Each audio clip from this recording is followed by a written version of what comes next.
Dərs coğrafya, mövzu külək və əhəmiyyəti, atmosfer və əhəmiyyəti. Külək necə yaranır? Hava necə hərəkət edir? Gəlin öyrənək. İlk öncə evin qapını açdığımızda hava, yəni soyuq hava içəri doğru girir. Sonra isə isti hava çölə çıxır. Nədəni isə budur ki, isti hava yüngüldür, soyuq hava isə isti havaya nisbətən daha ağırdır. Buna görə də ev daha tez soyuyur və bunun sayəsində də külək baş verir. Bundan sonra isə isti hava, yəni sahildən dənizə doğru, soyuq hava isə dənizdən sahilə doğru əsir gündüzlər. Amma gecələr isə isti hava dənizdən sahilə doğru, digəri isə, yəni soyuq hava isə sahildən dənizə doğru əsir. Və bunun sayəsində külək əsmiş olur. Sonra isə Azərbaycanı küləklər şəhəri kimi adlandırmaq olar.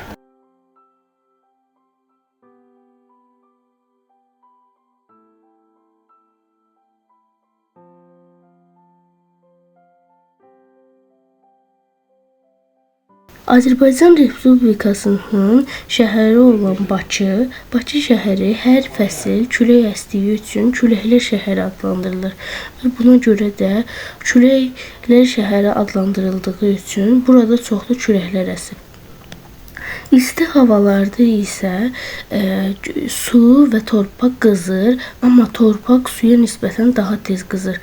Və buna görə də külək əsəndə bitkilər və digər yerlərdə olan tozluqlar əsasən yerə tökülür. Bu yerdən isə meyvələr və digər bitkilər çıxmağa başlayır. İkinci olaraq isə onun əhəmiyyəti, küləyin əhəmiyyəti budur. İkinci olaraq isə küləyin əhəmiyyəti var. İnsanlar yay aylarında dənizə getmək üçün can atırlar, çünki ora daha sərin olur. Nədəni isə isti hava gəlir, yəni isti hava dənizə doğru gedərkən soyuq hava sahilə doğru gəlir və buna görə də insanlar dənizə getmək üçün can atırlar. İkinci olaraq isə külək enerjisi. Küləyin əsməsi nəticəsində insanlar küləyin daha çox əsdiyi yerlərə bunlardan inşa edirlər. Bunlar fırlandıqca dönür və külək gəlir, dönür və döndərdiyi üçün də rahat bir şəkildə elektrik almaq mümkün olur. Bu əsasən çoxlu külək olan yerlərdə olur.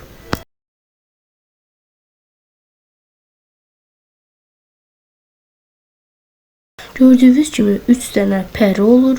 Bu külək əsdikcə fırlanır. Nə qədər güclü külək əsərsə o qədər çox elektrik verir. Bu Azərbaycanın torpaqlarında və digər ərazilərində görmək mümkündür və var. Və insanlar bu əşyalarını və digər şeylərini yerə atmırlar. Və buna görə də təbiət təmiz olur. İkinci olaraq isə küləyin çox əsməsi ziyan ola bilir. Çünki təbiət hadisələrini baş verir, insanların evləri dağılır və təbiət hadisələri baş verir. Təbiətdə bir çox yerlər dağılır. Bu da insanlara çətinlik verir. Atmosfer. Gəlin atmosfer haqqında öyrənək. Atmosfer yeri əhatə edən hava təbəqəsidir. Yer kürəsi ilə birlikdə fırlanır. Atmosfer yerin qaz təbəqəsidir. Atmosfer 2 əsas qazdan 78 azot, 21 oksigen, 0,3 karbon qazından ibarətdir. Atmosfer havasının ən çox dəyişdiyi vacib hissəsi su buxarı və tozlanmadır. Atmosfer 5 qatdan ibarətdir. Bunlar 1. Troposfer, 2. Stratosfer, 3. Mezosfer, 4. Troposfer, 5. Eksosfer. Atmosferin gündüz yer səthinin həddindən artıq qızmasının qarşısını alan atmosferdir. Atmosfer həm bununla bitmir. Gecə isə soyuğun qarşısını alır. Atmosfer olmasaydı yerin orta temperaturu indikindən 38 Selsi aşağı olardı. İnsan atmosfersiz 4 dəqiqədən artıq yaşayamazdı. Atmosfer yerdə enerji maddələrindən qaz dövranının həyata keçməsində mühüm rol oynayır və atmosfer olmasaydı günəş şüaları bələnməzdi və atmosferin sayəsində yerə düşən, yəni kosmosdan gələn daşlar hava ilə sürtünərək parçalanır. Əgər atmosfer olmasaydı, yer səthinə böyük daşlar düşərdi. Atmosferin də böyük dəliklər açardı. Buna görə də atmosferin olması çox mühüm rol oynayır. İkinci isə atmosferin çirklənməsi təbii və insanların üzündən ola bilir. Atmosferimizi qoruyaq.